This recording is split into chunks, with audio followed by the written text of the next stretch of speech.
This edition of Strengthening Oklahoma is brought to you by The Garage. Visit eatatthegarage.com to find a location near you and order online from The Garage in your neighborhood. Back for another week here at Strengthening Oklahoma as we welcome in one of our absolute favorites, sophomore defensive end, all Big 12 sophomore defensive end, Mr. Ethan Downs. How are you doing, Ethan? Hey, I'm great. It's good to have you. It's great for you to be here with us. So season did not go the way you wanted. Obviously, you want to win a bunch of games, 6-6, higher standard than that. But individually, it's never a bad thing when you're able to get some postseason accolades. Second team all Big 12. I mean, that had to be a good feeling when that came across at the end of the season, man. Congratulations. Thank you so much. It did feel good. You noticed a little bit. Did it not feel as good as you were hoping it would feel because of the way that the season went? No, honestly, I was surprised to get noticed. I know that I had a good amount of TFLs in the season, and I only had 4.5 sacks, which my goal was to have at least one a game. And I've always wanted to be a force on the field that you don't want to run to or you don't want to pass through. And I wasn't as destructive as I wanted to be this year. Just fuels the fire a little bit. There's a difference between getting first team all Big 12 and second team all Big 12. And it's not a pride thing for me. It's just a competitive thing. So yeah, I'm not like satisfied. Oh, I got noticed and second team all Big 12. Definitely an honor, but nobody's gonna remember that honor in a few days. They're gonna be on to the next thing. So I'm just still competitive, looking to the future. I've heard you say this a lot, and it's kind of the moniker, the slogan of Coach Venables, but best is the standard. And I kind of hear that in your voice. Like, you expect to be the best defensive end in the Big 12, right? And so that's kind of where I'm sure, yeah, great, but I would imagine in your mind, there's still work left to do. Absolutely. That's where I'm at. Love it. Absolutely love that mindset. How's your body, man? How you feel? Long season. You played a lot of snaps this year. Had a chance to get probably right a little bit here since the season's concluded there in Lubbock. How you feeling? Where's the body currently at right now? Well, Smitty's got us in some workouts right now, so getting the mass back up. Already put on 10 pounds, weighed 273 the other day. Whoa, hold on. 273? Yeah, I'm feeling stronger. I'm feeling faster.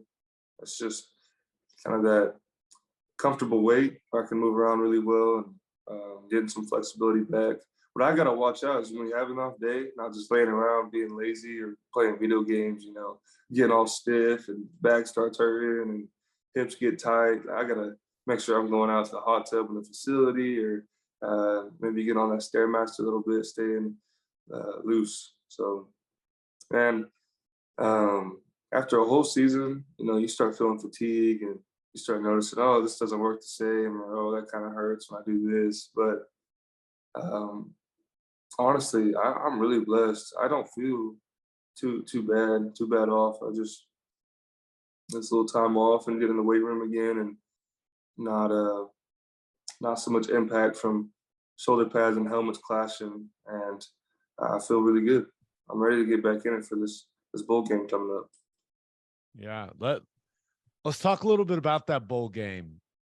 And we just have to ask everyone. And I think I already know the answer, but you are planning on playing in the Cheez-It Bowl against Florida State, right? Yes. Okay, now that we've checked that box, when you initially saw the matchup, right, what was kind of your initial reaction to Cheez-It Bowl in Orlando against the Florida State Seminoles? So we were playing Tech to go to the Cheez-It Bowl, definitely. We were like, man, we gotta win this game so we get the bigger bowl. And if we don't, we go to one of the lesser named bowls and not gonna get a lot of attention. It's gonna be low key and it's not gonna be very exciting. But when we got picked for the Cheez-It Bowl, they'd announced that it was due to our name and our brand and what we stand for and the flashes of great plays that we've made during the season and Coach Venables and what he brings to the table. So the Cheez-It Bowl chose Florida State and OU. And when I saw Florida State, I was like, man, Florida State, like that'd be awesome school to play. They got some history and legacy as well. And the record, 9-3, I was like, hold up. How did a 9-3 team be matched up with a 6-6 team? So that doesn't make a lot of sense. And Coach Venables came out to us at a team meeting and announced, like, this is why this brand, the Sooners, is so important. So that's what you're wearing on your chest. It's what you're representing in games and when you walk around the university. So he's like, continue just his coaching style. He says the man makes the brand, and this is what it's about. So when we go down and compete, we're not just competing for a reputation and a record of 7-6. We're competing for the brand and the standard of upholds and the legacy. So I'm super excited. They're trash talking a whole lot. They said they're bringing back their whole team to come put the whoop on OU. And they got a really talented quarterback, and they've got the best O-line, ranked O-line that we've seen all year. And it'll be a good challenge. It'll be a good test now that we're, healed up a little bit, getting our strength and weight back up, and getting our mindset refocused. We got a whole different team already. It was Team 128. Our last game was truly tech, because now probably 30% of the team is at the portal or has gone to train for the NFL. And it's like, wow, what do we do now? All we really can do is love who's around us and keep working. So I'm pumped for Florida State. I'm pumped to see where we're at, because a lot of freshmen, a lot of sophomores are stepping up to fill the roles of juniors and seniors that opted out.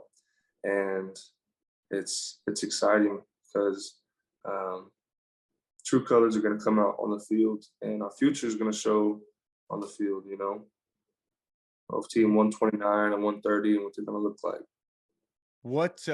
It is a big brand. It's a good football team. You referenced it. The O-line, much improved. Jordan Travis playing with a ton of confidence. I mean, most people feel like he kind of launched his next year's Heisman Trophy campaign against Florida in that last matchup. And I'm sure they'd love to further that and get to 10 wins against you guys. So it's important for them, but it's also important for you guys. I mean, there's a difference between 6-7 and 7-6. I'm sure you recognize that. Plus being able to beat a really good football team to close out this season. What would a win in this game mean to you and mean to this program moving into next season? It would be an example of perseverance of Team 128 and what hardship looks like. I say what challenge looks like and pursuing through the hardship. Being 6-6 has been really hard on us as players, coaches, the university. I'm sure anybody that's seen OU this year play has been frustrated at some point in time. Being 6-6, a lot of realistic life lessons are learned through a 6-6 season instead of a 10-3 or 11-2 or a playoff run season. Being 6-6 has showed us what kind of things that we're going to persevere through life, what challenges feel like, what belief looks like when not everybody is bought in, what insidious behavior looks like in a locker room, and what being filled with joy, no matter the circumstance, looks like in a locker room, what having trust and love and faith in your brothers and the team looks like. And being 6-6 has showed us, given us a taste of life and the hardships of life and what we're going to have to overcome.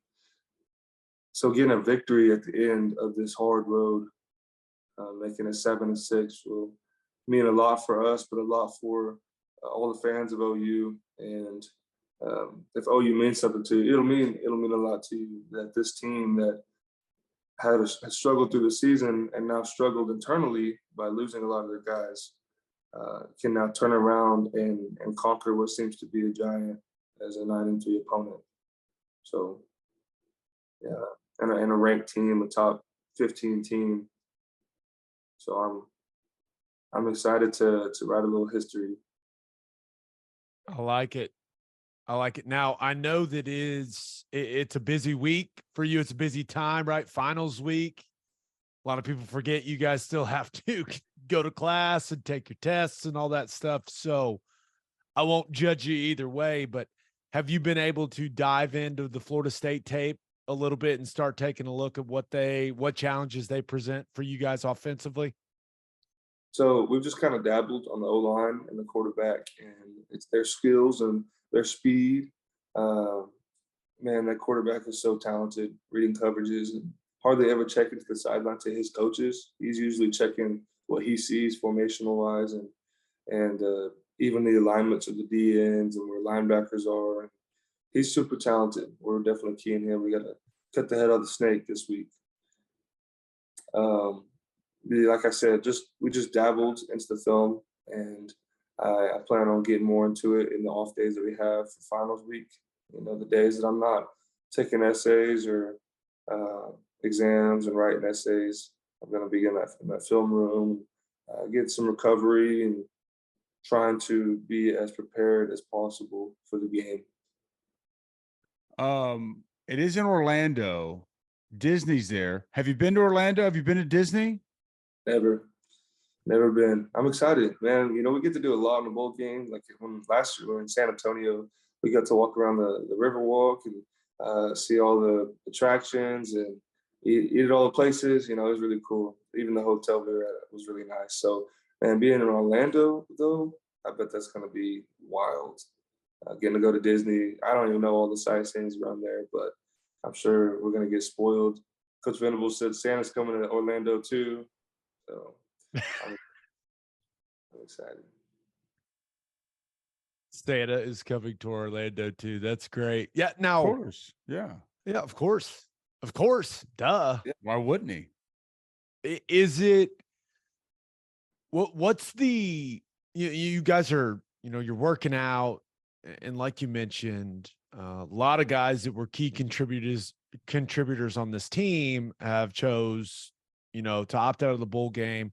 What's kind of the vibe around the team right now? What's kind of the mentality right now? How does it feel inside the facility? It's complicated. We've got, and I know this is like around the whole country right now. So many people have guys in the portal or committed to the combine and are trying to train, solo or sitting around waiting for an offer. In the locker room, there's like everybody's in pretty good spirits. Everybody's supportive of each other. A lot of us knew who would opt out or who would transfer, and it was expected. You can tell by character throughout the year or struggles throughout the year, or if somebody's disappointed by playing time, things like that. But now, I would say everybody's pretty supportive of each other. It's just an awkward time of figuring out, man, who's playing, who's not, who's going to be here, who can we depend on in a bowl game. And it's called me, and even when we're working out, like me and Danny Stutzman really look at each other and we're like, man, we're gonna have to step up a lot, or not only this today and the next week, but for the bowl game, for the year ahead. Like, it's our team now. We got to step up. We got to really own this, because there's not a lot of people, there's not a lot of guys that the guys can look up to. So all the upperclassmen have made decisions to move out or go make something of their future, and it just feels like it's time for me to step up and use my voice and get a little mean when I have to. So That's that. what I was wondering because, you know,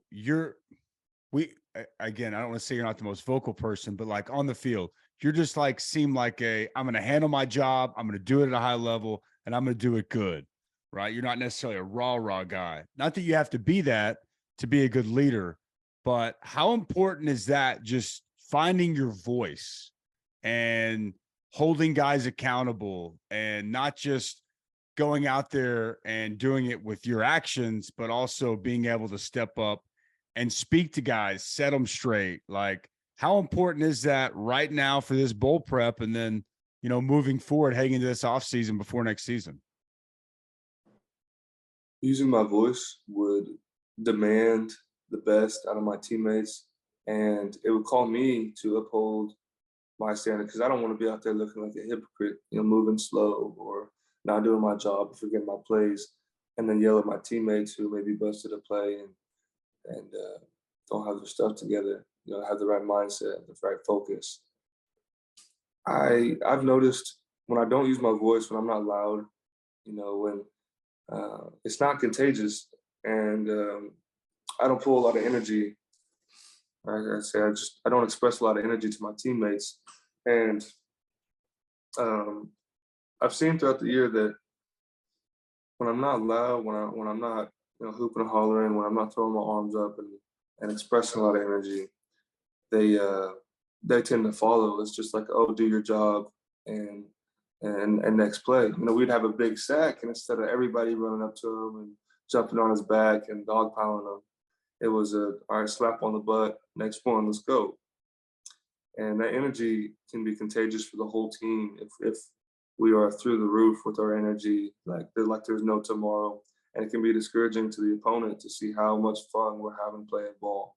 So I want to be a guy that my teammates really respect, and I want to be a guy that earns the right that when I speak, that people want to listen, people want to hear it, and I want them to know that I want to make everybody better, not because I'm the best, but because uh, I think I have something to give to everybody just by upholding them to their best, even when they don't want to, or even if it causes a fight, or uh, like I'm not scared of that anymore because I've seen what not being loud does, and I've seen what not holding someone accountable does, and I've seen throughout a week when you know you nip something in the butt, it doesn't show up on Saturday, and if you don't nip it, it will, and it'll expose you.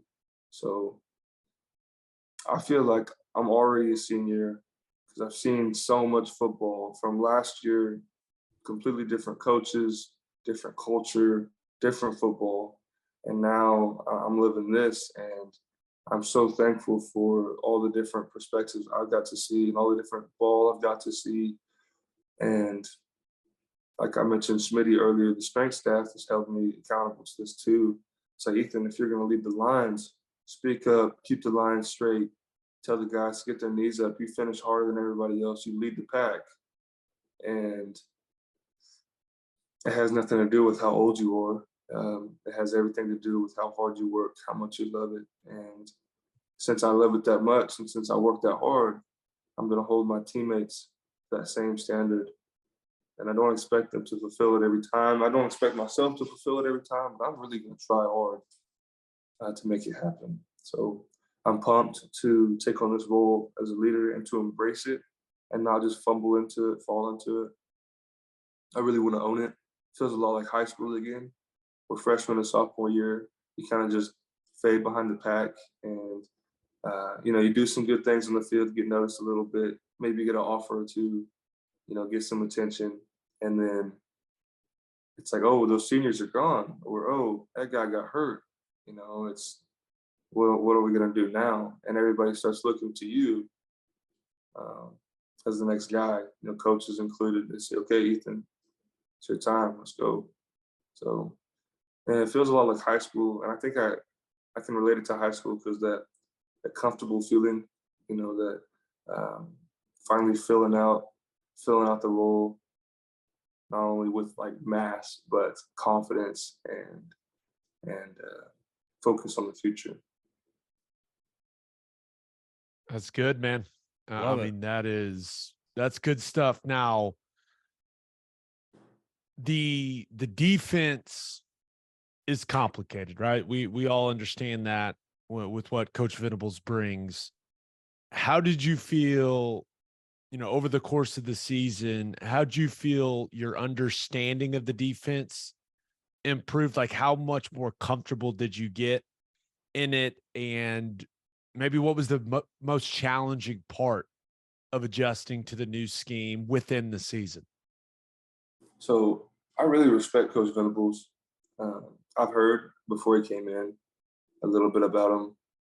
I was like, man, he's got this super complicated system, but his defense has conquered college football for a few years. So obviously he knows what he's talking about.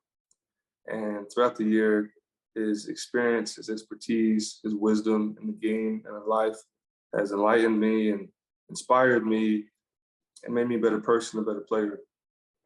And on the field, I went from a D end that only knew one side of the field and how to play a base block or how to chase a down block or how to rip through a gap or how to long stick to an A gap or wrap all the way around on a back blitz or whatever it is.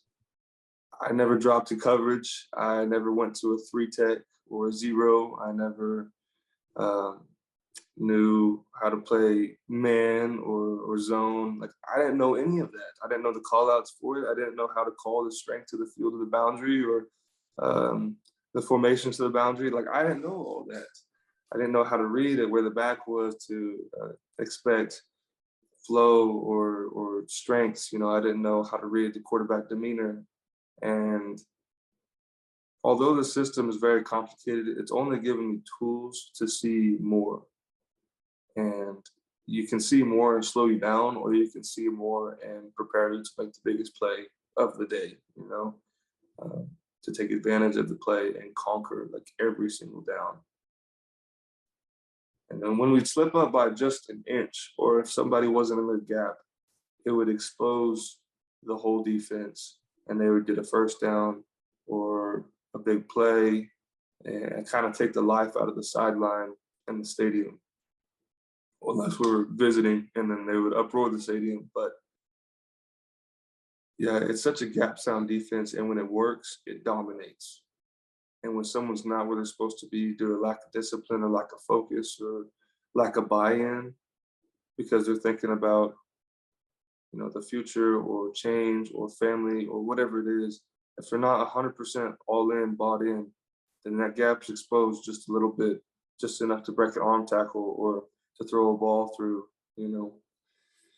So I've grown so much through Coach Venables' scheme to be able to drop in a flat, to drop over the ball, over a hook pass, to drop in a 3 zone or whatever it is, to man the back in the flat, to rip, to long stick, to call stunts out, to call formations out.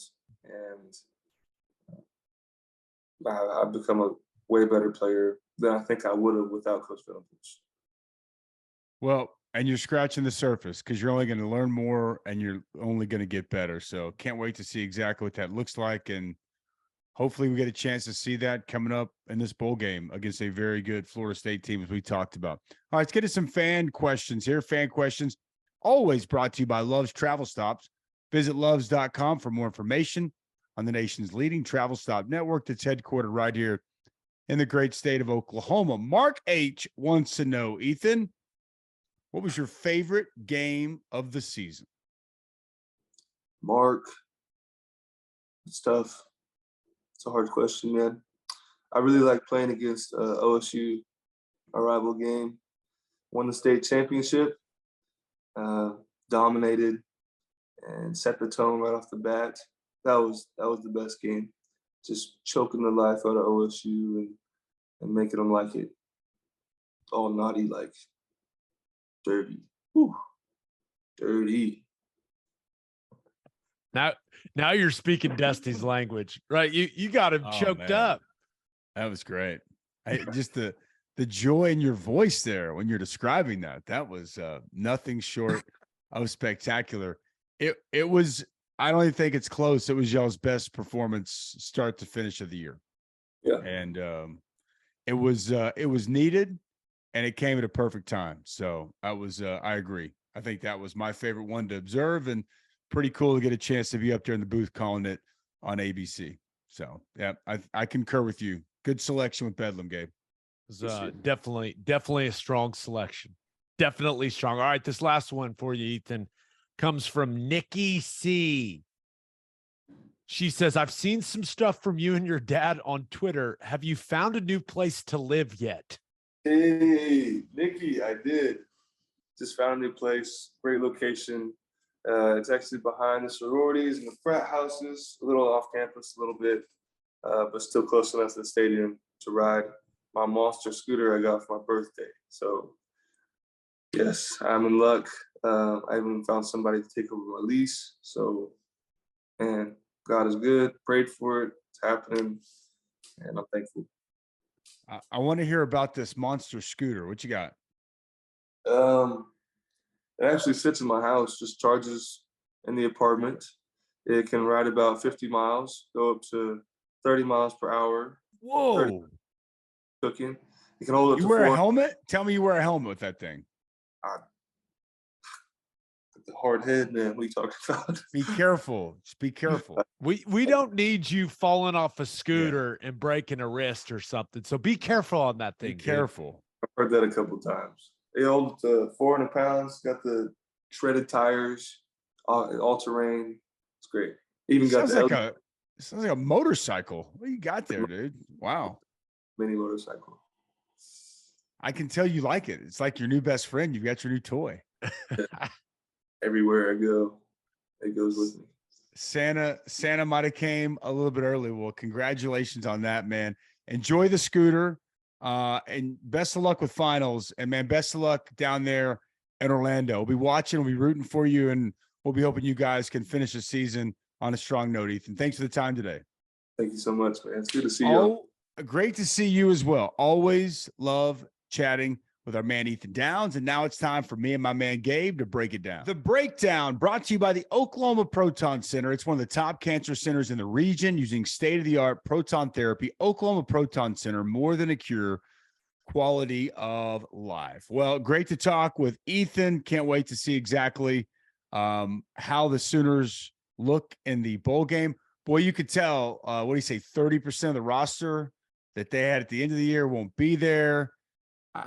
It's kind of hard to figure out where he's at mentally. I mean, he obviously knows he has to take on more of a leadership role. I think he's at the very minimum. He mentioned him and Danny are going to have to be positive influences, getting guys ready to go to work each and every day, which is good. Like, there should be a progression that's where you head to. And I think that's a little out of his comfort zone, but I think he's just going to have to get comfortable being uncomfortable. The Sooners are going to have their hands full up front, man. Florida State's O-line is playing really, really well. And I don't know if it'll be the best offensive line they've seen, but it'll be one of the better offensive lines that they've faced all season. They're going to have to step up and play well if they're going to have any chance of slowing down that rushing attack and Jordan Travis. No doubt. And that'll be the key. I know there's, a lot of people talk about Jordan Travis, Johnny Wilson, the big wide receiver, a couple of the other talented guys they have at the skill positions, but you got to stop the run in this game. And Jordan Travis's legs is part of that, right? They've got 3 really talented backs, and throughout the season, we've seen Oklahoma's defense have their issues stopping the run. Yep. So that needs to be focus number 1, right?